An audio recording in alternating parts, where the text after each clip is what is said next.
Hello, I'm Frank Lloyd Wright. I'm here to talk about modernism. Do you have a question for me, Mr. Lemos?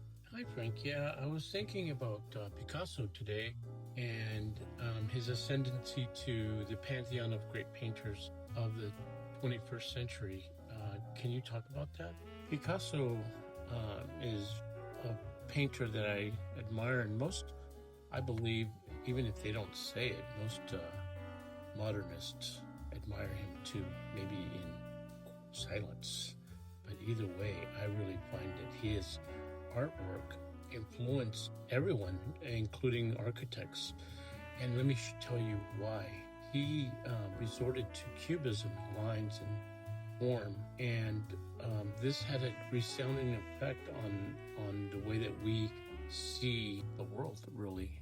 And people say that he stole this idea from African art. That's fine, but paintings didn't just paint themselves. He put his hand in them. As Walter Benjamin says, his aura was all over his paintings. You could tell a Picasso just by the way it looked.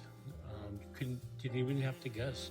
He created his own signature. I think that's really important, especially in art. And even if people were not influenced really by cubism or lines in that form of reductionism, it still went out there and created an idea of signature. What's your signature?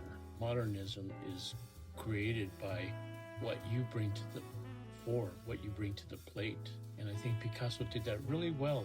At first, he was derided by critics. They thought that it was like gasoline being poured. They had never seen anything like that in their lives.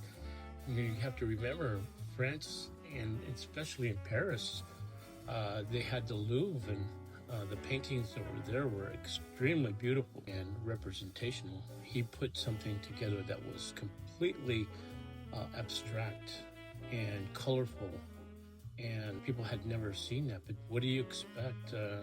Photography was creating such a stir, and motion pictures were creating such a stir that painters had to think outside the box. Yeah, that's a really good way of putting it, Frank. What's your last words on Picasso? Well, we have to separate Picasso from his life, and people call him a womanizer and such. But, really what counts is his work. What did he bring to modernism? I think his art is indisputable. In a category of its own, it created a system of thinking about analytical geometry, other things that